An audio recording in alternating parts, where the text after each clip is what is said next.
Welcome back for episode 2 of, I don't really know what this is. For those of you who watched episode 1 will know that the chassis on this Formula Ford was pretty bad, but I was really easing you into it. This is the rear bit of the car. This is the bell housing and the gearbox, suspension and everything, and this is an absolute mess.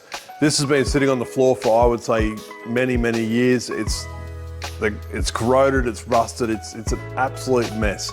And there's so much going on the rear of the car with the suspension arms, the pickup points, the rockers for the shockeys, the shockeys themselves, brakes, drive shafts, and everything needs to be refurbished. Everything is either heavily corroded or is damaged.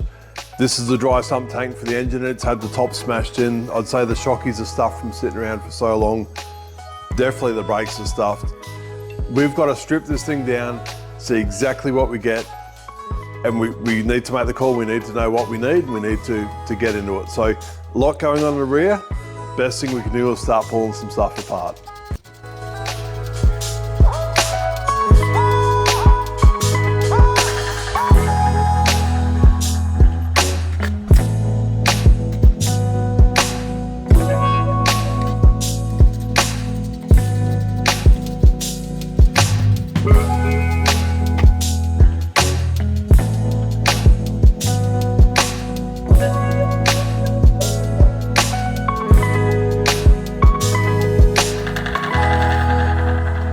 So the first parts to come off are the rear shockeys. Now the Penske shock, beautiful shock, they were really good to work with. The adjustment was quite a nice adjustment, and we're certainly able to do what we needed to do with them. And as you can probably see, they're well and truly need a service. Generally we would service these at the end of every season, just to see how they're traveling. A lot of damage to the shocks is caused by transport, by bouncing around in the back of the truck or on a trailer, depending on how you transport your race car. But just so we know where we're at, a lot of the time, some guys will end up chasing a weird chassis setup issue that progressively gets worse and worse, and it's just the shocks failed from being damaged in transport, and they haven't really picked up on that, and they've never been on top of it. So what we're going to do, I went through some of the plastic tubs and found the front shocks, but we'll get all the shockeys rebuilt. Basically, they'll get checked, rebuilt, re-dynoed, and bring them really back up to scratch. We're going to send them to our friends at AME. Link in the description. We don't get a discount. We're not sponsored. We pay retail price for these guys because they provide a great service. So I'll box these up now. We'll get them on the road, and hopefully they'll be back in time for when we need to assemble this back half of the car. Next part we'll remove from this gearbox assembly will be the suspension arms.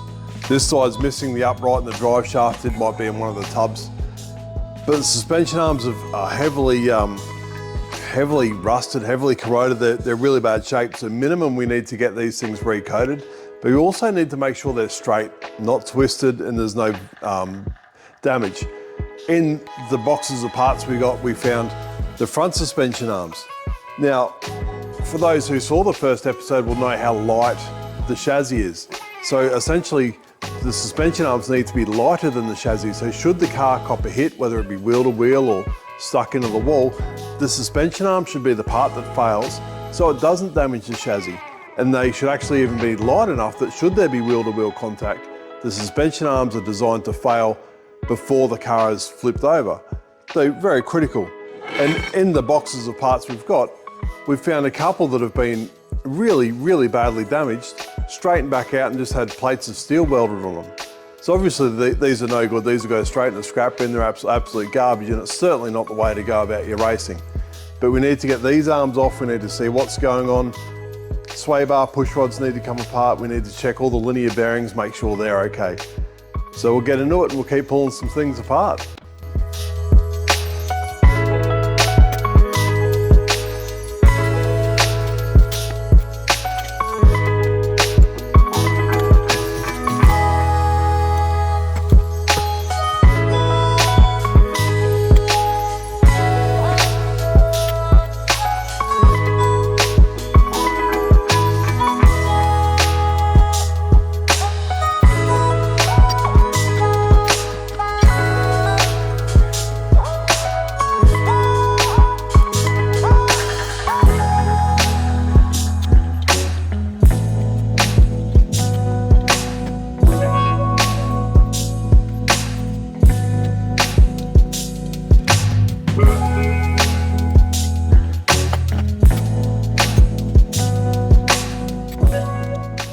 Now that we've got all the suspension arms off, we're able to give them a really good visual inspection. Make sure the threads in the end are okay and the spherical bearings are okay.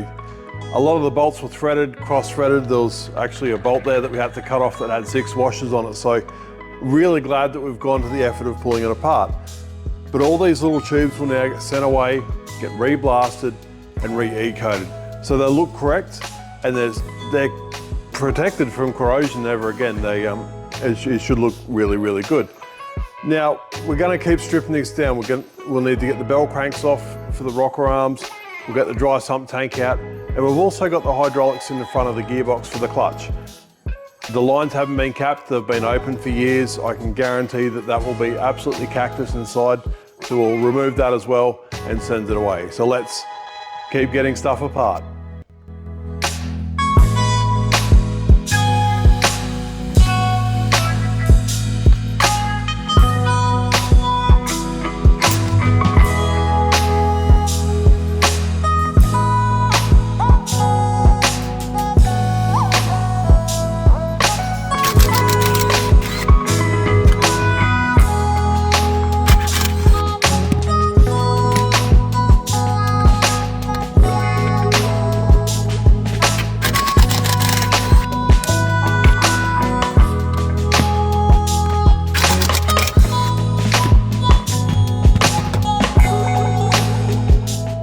Now that a lot of the stuff has been removed from the gearbox assembly, it doesn't look so bad. The shockies, they've been sent off to the boys at AME. We'll see what they've got to say about those. A lot of time's been spent on the suspension arms. We've done the front and rear suspension arms at the same time. We've cleaned them up best we can, checked, made sure they're straight, fixed the threads up that need to be fixed, and just made sure they're ready to go. They'll get sent off tomorrow to get recoated. And just a hot tip for the young players out there, we've got maybe 10 cars pulled apart in this workshop at the moment. And just to really easily keep track of the suspension arms in particular, just a bit of cardboard, front on one side, rear on the other. So should those suspension arms come back from coating with a whole bunch of other stuff, it's really quick and easy to see what parts are for which car. Now on the next episode, we're going to bust this gearbox apart. We're going to see what treasures lay inside. It's been sitting for many, many years. I desperately hope it's got oil in it. I hope it's not too bad because we'll struggle to get parts for this thing.